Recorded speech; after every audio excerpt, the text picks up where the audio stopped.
A huge renovation for elder care? $30,000? What's going on? Wait, isn't that my wife's parents' house? Then, I get this strange call from someone claiming to be my estranged sister-in-law's husband. Something doesn't add up here. It seems like my sister-in-law might be plotting something. Hi, I'm Martha, a 56-year-old stay-at-home wife. My kids are grown and out of the house now. So it's just me, my husband, and my in-laws living together. Thankfully, I have a good relationship with them, which is nice since I lost my own parents when I was young. With the kids gone, my husband and I are finally enjoying some freedom from parenting duties. When my husband and I tied the knot, we knew we'd eventually share a home with his parents. However, my mother-in-law, who had a rough time with her own mother-in-law, had her house turned into a two-family home for us. Even though we live under the same roof, we each have our own space, which has probably helped our relationship flourish. While my husband is at work during the day, I'd often hang out with my in-laws. One day, while my father-in-law was busy with farm chores, I was fixing lunch in the kitchen, planning for us to enjoy it outside. Suddenly, a call came from one of my father-in-law's farming buddies, informing us that he had fallen and broken a bone. He had already been rushed to the family doctor in a pickup truck. My mother-in-law and I abandoned the food and hurried to the hospital. When we got there, emergency surgery was in progress. Despite seeming healthy, my father-in-law was in his 80s, so bouncing back from a fracture wouldn't be easy. The doctors warned us to brace for the worst, possibly even needing a wheelchair. So that's what they meant. As long as he pulls through, that's all that matters. I'll be there to support him, I vowed. We sat anxiously, hearts heavy with prayers, as the surgery dragged on. By the time my husband finished work and joined us, the surgery was over, and we breathed a collective sigh of relief seeing my father-in-law peacefully sleeping in his hospital room, free of any major complications. We decided to rally around him together from then on. But our hopes were dashed when, just a month later, my father-in-law passed away suddenly. His age had left him vulnerable, and he succumbed to an infection that took hold after the surgery. With many of his friends and family also elderly, we hesitated to burden them with news of the wake and funeral. After much discussion, we settled on a private family funeral. Yet even in death, there were unresolved tensions. What about my sister-in-law? I raised the question to my mother-in-law and husband, both wearing expressions of disapproval, likely remembering her troubled marriage, which they had vehemently opposed. While my husband didn't share their strong opposition, he couldn't fully embrace the idea either. This created a strain, causing their relationship with their daughter to become distant. Still, she was their flesh and blood. Shouldn't she have the chance to bid her final farewell? Eventually, they relented, agreeing that if we could reach her, she could attend. But our attempts to contact her proved futile, and the funeral proceeded without her presence. It's just the way things are with her. It's fate. Don't dwell on it, Martha. My mother-in-law comforted me, gently patting my shoulder as we made our way home from the crematorium with my father-in-law's ashes. His sudden passing left us all reeling, without any mental preparation for the funeral and cremation process. As we clasped his ashes and lit incense, the days that followed were filled with a sense of emptiness. It's easier when my husband is here. We can lean on each other. But when he's at work, the silence becomes unbearable. So I find solace in my mother-in-law's company. I know she's enduring even greater pain and sorrow than I am. After all, she lost the husband she'd been with for so many years in the blink of an eye. Even if it's just a facade. I make an effort to maintain a cheerful demeanor around her, I admitted. But my mother-in-law surprised me with her pragmatism.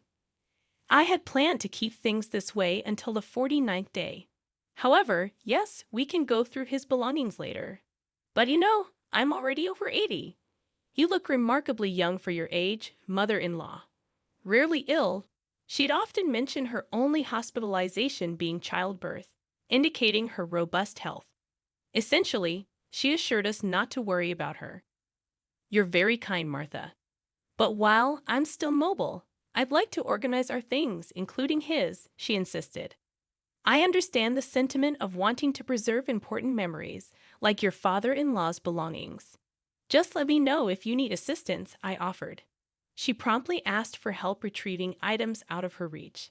As we sifted through old photos of my father-in-law, she fondly recalled their youth, sharing tales of their adventures. I listened attentively, nodding along.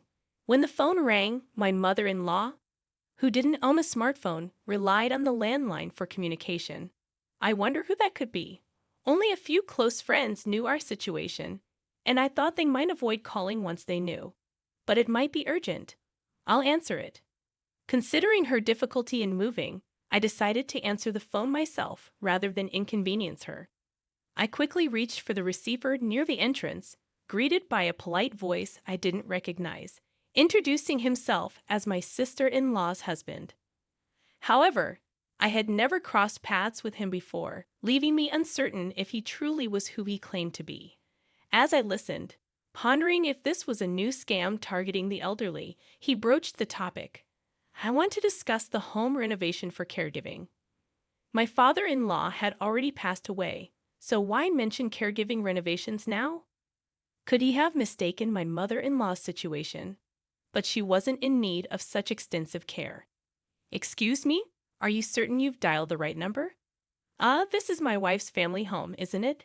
The man, supposedly my sister-in-law's husband, referenced her maiden name, which indeed matched my husband's family.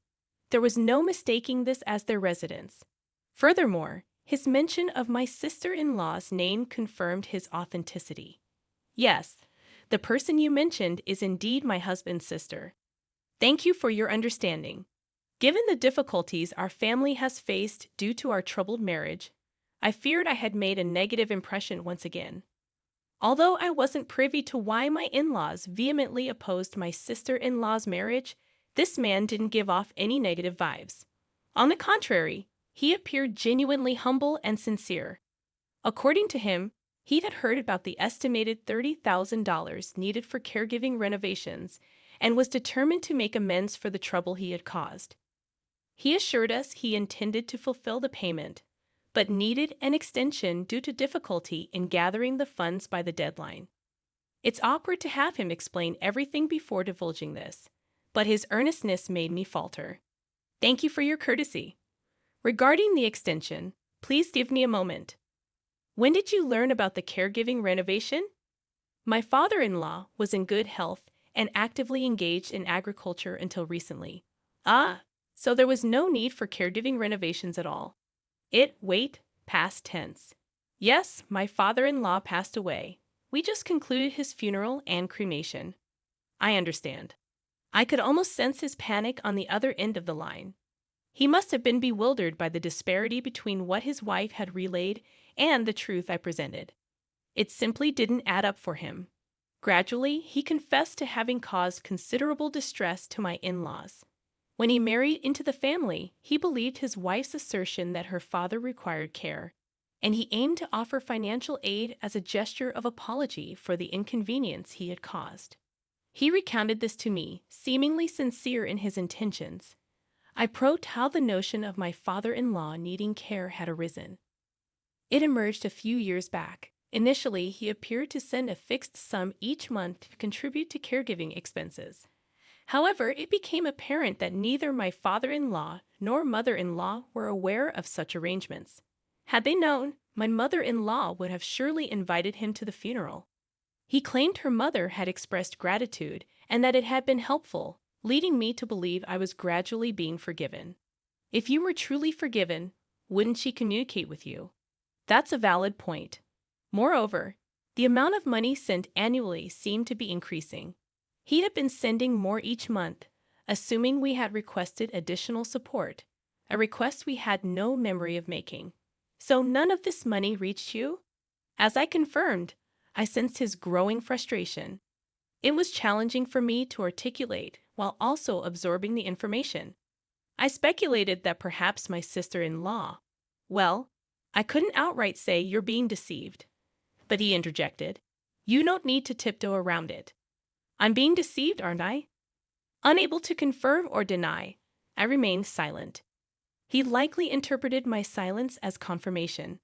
seeking guidance on how to proceed if indeed being deceived. He turned to me. While it wasn't my place to advise, I couldn't bear to abandon my sister-in-law, my husband's sibling. Despite our estrangement, I assured him we would discuss the matter and get back to him later. And with that, our conversation concluded for the day. Upon returning to my mother-in-law, she remarked, "That was quite the lengthy call. Was it one of those persistent salespeople? You know, you should just hang up on them." She assumed it was a pushy sales call.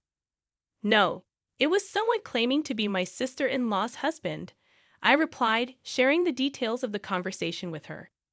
Anger simmered beneath her calm facade as she listened, erupting further upon hearing the entirety of it. What kind of person is she, using her father as an excuse to extort money from her husband? My mother-in-law's hands trembled with fury. It wasn't the first time my sister-in-law had displayed financial irresponsibility, often splurging on luxury items she couldn't afford with her allowance or part-time job earnings. Her behavior seemed suspicious. When she decided to marry, her partner was a man of considerable wealth, which led her parents to vehemently oppose the union. Their opposition wasn't for the sake of my sister-in-law, but rather for her partner's well-being. We then agreed to wait at the culprit's residence with her husband for her eventual return. It had been so long since I last laid eyes on my sister-in-law. When she first introduced her then boyfriend, now husband, to her parents and brother with marriage intentions, there was quite a stir. However, as I wasn't yet formally part of the family, I wasn't present for the commotion. Hence, this would mark my initial encounter with my sister-in-law's spouse. As I had sensed during our phone conversation, he appeared genuinely sincere with a pleasant demeanor. Despite rumors of his substantial income, he didn't seem to lead an extravagant lifestyle. Instead, he appeared to opt for a more modest existence. However, if one of the reasons behind this modesty stemmed from my sister-in-law's deceit, it undoubtedly evoked a complex mix of emotions. Meeting my sister-in-law again after many years, her unexpected encounter with her mother at home left her visibly stunned, her eyes widening in disbelief as she stood frozen in place. The image I had of my sister-in-law was one of someone with a penchant for flashy things. However, the woman before me now appeared excessively ostentatious, lacking any sense of refinement, which was somewhat disheartening to witness. The three of us had agreed beforehand to play along with my sister-in-law's charade. Initially, we opted not to address her deceit directly. "It's been quite some time. I'm glad to see you're doing well," I greeted her with warmth. Caught off guard by the unexpected kindness, my sister-in-law stuttered in response to her mother, perhaps fearing her lies had been exposed, and she would face reprimand. "I've been wanting to see you again after all these years. How have you been?" We chose not to divulge the truth about her father's passing and upheld the pretense that he was still alive. I offered my apologies for not keeping in touch and exchanged pleasantries accordingly. Humbly, my sister-in-law expressed relief that her mother seemed healthy and admitted to worrying about her. However, conspicuously absent from her remarks was any mention of her father. We were keen to avoid any discussion that might inadvertently reveal the truth about her father's condition or the issue of caregiving expenses. It appeared that my husband and she had crossed paths before, yet her deception remained undetected. Perhaps she believed she could continue her charade without consequence. "Your mom seems pleased. It looks like you two are doing well together," remarked my mother-in-law. She was hopeful that her daughter would mend her ways and gradually start supporting her husband. The strategy was to shower her with praise in the hopes of prompting a change of heart. Somehow, my sister-in-law went a step too far, assuring my mother-in-law that she would provide caregiving support if needed and even insisted not to worry about finances. It's astonishing she could make such promises in front of her husband, who had been supporting her with good intentions. My heart went out to him as he listened to it all, I lamented. Expressing our gratitude, we took our leave that day. Judging from her actions, it seemed probable that my sister-in-law had been diverting the money she requested for her own use. Uncertain of where the hefty sum of $30,000 had disappeared to, we opted to hire a private investigator to delve into her financial affairs. The monthly caregiving funds, totaling several $1,000s, were evidently being redirected for her personal benefit. However, what unfolded was a shocking revelation. She was deeply entangled with a favored club host, lavishing him with financial support in a bid to elevate his status. Her extravagant spending included purchasing costly bottles and accumulating debts she couldn't settle each month. As the host faced mounting pressure to settle his unpaid bills, amounting to $30,000, my sister-in-law's husband was incensed, realizing he could no longer turn a blind eye.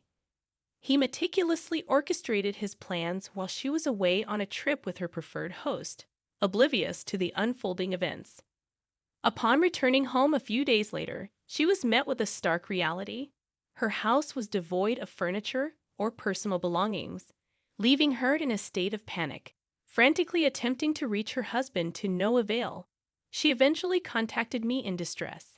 Initially hysterical, she immediately quieted down when I nonchalantly inquired about her trip with the club host.